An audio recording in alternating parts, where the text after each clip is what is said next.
हरे कृष्णा। आप सभी का दिन शुभ और मंगलमय हो। मंगलवार का दिन संकट मोचन हनुमान जी को समर्पित है। यह दिन उन भक्तों के लिए विशेष होता है जो जीवन के कष्टों से छुटकारा पाना चाहते हैं और मन, शरीर और कर्म से बलवान होकर धर्म के पथ पर चलना चाहते हैं। मंगलवार का व्रत श्रद्धा, शक्ति और शुद्ध आचरण का प्रतीक होता है। इस दिन व्रत रखने से न केवल शारीरिक रोग, भय और बाधाएं दूर होती है, बल्कि मन में स्थिरता और आत्मबल भी प्राप्त होता है। विशेषकर जो व्यक्ति हनुमान जी की कथा श्रद्धा पूर्वक सुनते हैं, उन पर भगवान की कृपा शीघ्र बरसती है। तो आइए, कथा से पहले हम सभी भगवान श्री गणेश जी का आवाहन करते हैं। हे गजानन भगवान, आप समस्त मंगल कार्यों के प्रथम पूज्य हैं। कृपया हमारे इस व्रत और कथा में उपस्थित होकर सभी विघ्नों को दूर करें और इसे सफल बनाएं। ओम श्री गणेशाय नमः। हे वीर बजरंगबली, आप राम भक्त के संकट हरने वाले, बल, बुद्धि और भक्ति के देवता हैं। आज हम मंगलवार व्रत का कथा श्रवण करने जा रहे हैं। कृपया करके हमारी रक्षा करें, हमारी मनोकामनाएं पूर्ण करें और जीवन में हमें सद्बुद्धि प्रदान करें। ओम हनुमते नमः। आइए अब श्रद्धा और भक्ति भाव से सुनते हैं पावन मंगलवार व्रत कथा, जो जीवन में सुख, शांति और शक्ति का संचार करती है। बहुत समय पहले की बात है। व्यास जी के कथन के अनुसार एक समय ऋषि मुनियों की तपोभूमि परम पावन नैमिषारण्य तीर्थ में भूमंडल के 88,000 सनकादिक ऋषि एकत्रित हुए। उन्होंने श्री सूत जी से पूछा कि हे महामुनि, आपने अनेक पुराणों की दिव्य तथा दुर्लभ कथा हमें सुनाई है। अब आप कृपा करके कली काल की अल्प आयु भोगी मानव जाति के हित साधन के सरल व प्रभावशाली एवं तत्काल फल देने वाली व्रत की कथा सुनाइए, जिससे अकाल मृत्यु, दरिद्रता, रोग, सर्प, भय, शोक, अपवित्र तथा अज्ञान आदि दूर होकर भगवत भक्ति, धार्मिक एकाग्रता तथा पवित्रता प्राप्त होकर मन को शांति मिले। ऋषि मुनियों की उत्सुकता को देखकर सूत जी बोले कि हे मुनियों, आप सबने अत्यंत मनोरम लोकहितकारी प्रश्न पूछा है। इससे पूर्व यही प्रश्न एक बार धर्मराज के अवतार श्री युधिष्ठिर ने भगवान श्री कृष्ण से पांडवों की सभा में किया था। युधिष्ठिर ने कहा था कि हे प्रभु, आपके सत्संग लाभ के फलस्वरूप मुझे अनेक व्रत कथाओं तथा धर्म के पावन स्वरूप का ज्ञान प्राप्त हुआ है। अब कृपा करके मनुष्य की पुत्र प्राप्ति सहित संपूर्ण कामनाओं को सिद्धि करने वाली कोई ऐसी कथा सुनाइए जो कली काल में मानव जाति के लिए सरल तथा अल्प श्रम वाली हो। भगवान श्री कृष्ण ने युधिष्ठिर से कहा कि हे राजन, आपकी जिज्ञासा को शांत करने के लिए मैं एक अत्यंत प्राचीन ऐतिहासिक कथा आपको कहता हूँ। इसे पूर्ण एकाग्रता के साथ सुनिए।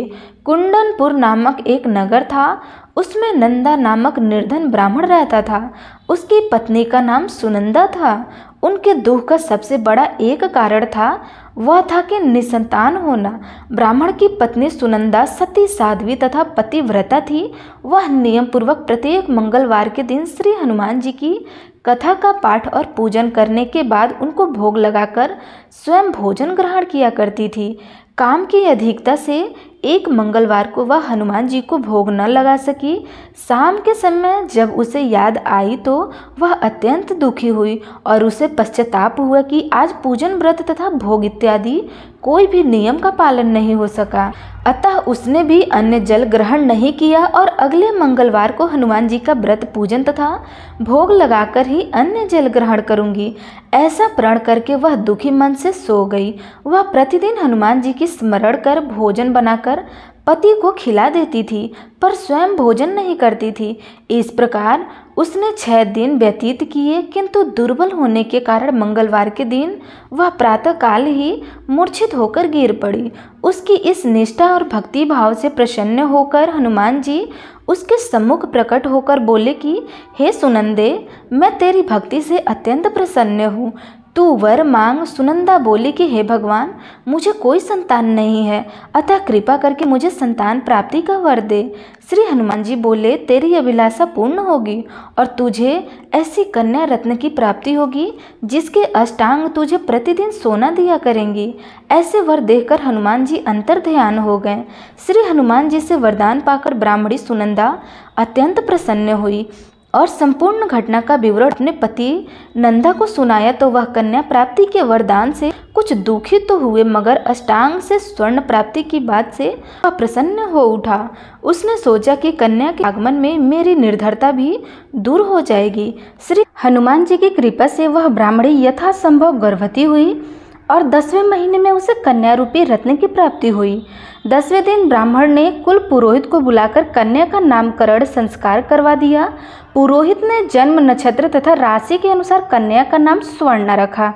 कन्या के पूर्व जन्म संस्कार बड़े उत्तम थे और उसने पहले जन्म में मंगल देव का विधि विधान से व्रत व पूजन किया। कन्या के अष्टांगों से प्रतिदिन काफ़ी सोना मिलने के कारण वह ब्राह्मण अत्यंत धनवान होने के साथ साथ अभिमानी भी हो गया था। प्रकृति की विकास गति के अनुसार जैसे शुक्ल पक्ष का चंद्रमा बढ़ता है, उसी प्रकार कन्या भी प्रतिदिन बढ़ने लगी। एक दिन सुनंदा ने अनुभव किया कि उसकी कन्या विवाह के योग्य हो गई है, अतः उसने पति से कहा कि किसी योग्य सुंदर वर को देखकर अपनी पुत्री सुवर्णा का विवाह करा दीजिए, क्योंकि शास्त्रीय विधान के अनुसार 8 वर्ष की गौरी, 9 वर्ष की रोहिणी तथा 10 वर्ष की कन्या रसावताल मानी गई है। गौरी के दान से पाताल लोक तथा रोहिणी के दान से बैकुंठ लोक की प्राप्ति होती है, किंतु रजस्वला का दान शास्त्र में विरोध से घोर नरक की प्राप्ति होती है।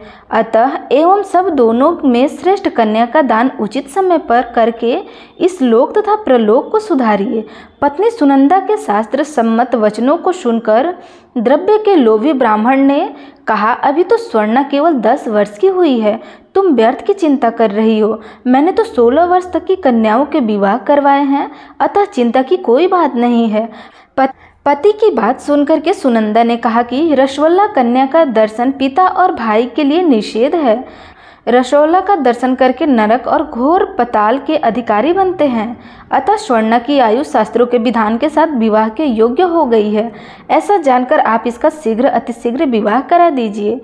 पत्नी के तर्क और आग्रह के आगे नंदा निरुत्तर हो गया। उसने कहा, मैं कल ही से ही उपयुक्त तो वर ढूंढना प्रारंभ कर देता हूँ। मैं स्वयं भी वर ढूंढने के लिए निकलूंगा तथा दूत को भी इस कार्य में लगाऊंगा। दूसरे दिन ही ब्राह्मण ने अपने दूतों को बुलाया, आज्ञा दी, मेरी कन्या के अनूप रूप ही सुंदर कोई वर ढूंढो। अपने स्वामी की आज्ञा प्राप्त कर दूत ने वर ढूंढना प्रारंभ कर दिया। शीघ्र ही उसे एक ब्राह्मण कुमार दक्षिणावर्त में मिल गया। वह सुंदर, योग्य तथा ब्राह्मणत्व के संपन्न था। दूत ने अपने स्वामी को सूचित किया तो नंदा ने जाकर स्वयं ही अपने भावी दामाद का निरीक्षण किया। उसे 100 प्रकार के योग्य पाकर नंदा संतुष्ट हो गया और शीघ्र ही उसने अपनी सुवर्णा संपन्न कन्या का विवाह करा दिया। कन्यादान में नंदा ने 100 प्रकार के धन धान्य दिए। कन्या का विवाह कर पति पत्नी ने अपने को बड़ा सुखी और भाग्यशाली अनुभव किया। किंतु शीघ्र ही नंदा के मन में स्थिति बदले। उसे देर न लगी, सोने के लोभ में वशीभूत होकर वह विचलित हो गया। उसने विचार किया कि कन्या का विवाह मैं कर ही चुका हूँ, कल प्रातःकाल ही अपने पति गृह प्रस्थान करेंगी। इस प्रकार अब मुझे स्वर्ण में अष्टांग से निकलने वाला सोना प्राप्त नहीं होगा। अतः यह स्वर्ण उसके पति अर्थात जमाई शामदेव को प्राप्त होगा। मेरे द्वारा संचित किया हुआ धन कन्या के वस्त्र आभूषणों आदि में व्यय हो गया। शेष बचा हुआ धन भी कुछ समय में खर्च हो जाएगा। निश्चय ही इस कन्या का विवाह करके मैंने बड़ा ही भूल कर दिया है। अब एकमात्र यही उपाय है कि कन्या को किसी प्रकार प्रतिगृह जाने से रोककर अपने ही घर में रखा जाए। इस पर विचार करते करते नंदा रात भर जगता रहा। अंत में उसने धर्म के विरुद्ध एक भयानक निर्णय लिया कि जब कन्या को लेकर सोमदेव अपने घर के लिए प्रस्थान करेगा तो मार्ग में छिपकर उसका वध कर दिया जाएगा और कन्या स्वर्ण को समझा बुझाकर अपने घर ले आऊँगा। विधवा निराश पुत्री को घर पर रखने के कारण समाज भी मेरी निंदा नहीं करेगी। मिलेगी और स्वर्ण से मुझे पहले की तरह नियमित सोना भी प्राप्त होगा। प्रातःकाल शुभ मुहूर्त में विचार कर नंदा और सुनंदा ने जमाता तथा कन्या को धन धान्य से संतुष्ट कर अपने घर के लिए भेज दिया। इधर सोमदेव अपनी पत्नी स्वर्णा को लेकर घर की ओर चल पड़ा और उधर सोने का लोभी मति भ्रष्ट नंदा एक अन्य मार्ग में जाकर जमात सोमदेव की हत्या करने के उद्देश्य में छिप गया। उचित अवसर पाकर गुप्त रूप से पीछा करते हुए नंदा ने अपने जमाता सोमदेव का वध कर दिया और वह लुप्त हो गया। फिर कुछ समय पति के शव के पास विलाप करती हुई पुत्री स्वर्ण के सामने प्रकट होकर बनावटी शोक व्यक्त करते हुए नंदा कहने लगा कि हे पुत्री, लुटेरों ने तेरे पति का वध कर दिया है। अब तू घर चल, वहां पर ही रहकर अपने शेष जीवन को व्यतीत करना। भगवान की इच्छा के आगे किसी का कोई वश नहीं चलता है, उसे जो अच्छा लगता है वही करता है। अब तू धैर्य धारण कर, जो भाग्य में लिखा होता है वही होगा, इसमें किसी का कोई दोष नहीं होता है। पिता के कपट नीति पूर्ण वचनों को सुनकर स्वर्णा बोली कि हे पिता, संसार में पति विहीन नारी का जीवन व्यर्थ है। मैं अपने कर्तव्य का पालन करूंगी। माता पिता तथा सास व ससुर के यश को बढ़ाने वाले धर्म का पालन करते हुए अपने पति के साथ में सती हो जाऊंगी, परंतु लौटकर घर नहीं आऊंगी। अपनी कन्या सुवर्णा के वाक्यों को सुनकर ब्राह्मण अत्यंत दुखी हुआ। वह विचार करने लगा कि मैंने व्यर्थ ही इसके पति का वध कर दिया है। मेरा धन प्राप्ति का अभीष्ट तो सिद्ध होता दिखाई नहीं पड़ रहा है। इसके विपरीत ब्रह्म हत्या के साथ साथ पुत्री के शरीर त्याग का पाप भी मेरे सिर पर पड़ने वाला है। इस प्रकार विचार का पश्चात करके ग्लानि के वशीभूत होकर नंदा दुखी होकर रोने लगा। विवश होकर सोमेश्वर की चिता बनाई गई। फिर स्वर्णा 16 श्रृंगार कर पति का सिर गोद में रखकर चिता पर बैठ गई। जैसे ही सोमदेव को शव को मुखाग्नि दी गई, वैसे ही प्रसन्न होकर मंगलदेव प्रकट हो गए और बोले, हे स्वर्णा, तेरे पति भक्ति से मैं अति प्रसन्न हूँ, अतः तू मनवांछित वर मांग ले। मंगलदेव को प्रकट देखकर स्वर्णा ने भक्ति भाव से उन्हें प्रणाम किया। फिर विनम्र होकर बोली कि हे मंगलदेव, यदि आप मुझ पर प्रसन्न हैं तो मेरे पति को पुनर्जीवित कर दीजिए, यह लोक तथा परलोक सार्थक करे। श्री मंगलदेव ने तथास्तु कहकर बोला कि हे स्वर्णा, तेरा पति पुनः जीवित होकर अजर अमर तथा महान विद्वान हो जाएगा। इसके अतिरिक्त तू और भी कुछ वर मांगना है तो मांग लो।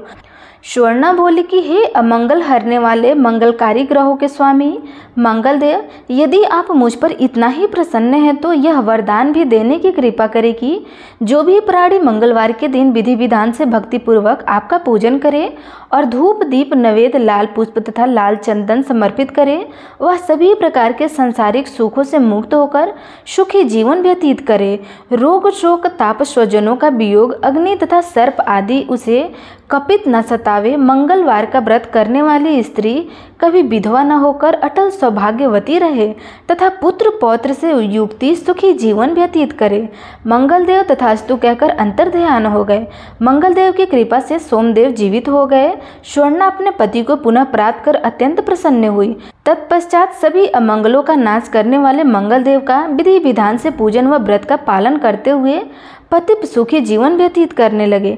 इस प्रकार से जो भी भक्त सच्ची श्रद्धा के साथ मंगलवार का व्रत धारण करता है, उसके भक्ति के सभी प्रकार से दुख और शोक दूर हो जाते हैं तथा मनवांछित फलों की प्राप्ति होती है। तो प्रेम से बोलिए मंगल देवता की जय, हनुमान जी महाराज की जय। आशा करते हैं आपको हमारी वीडियो अच्छी लगी हो तो लाइक कमेंट अवश्य करें।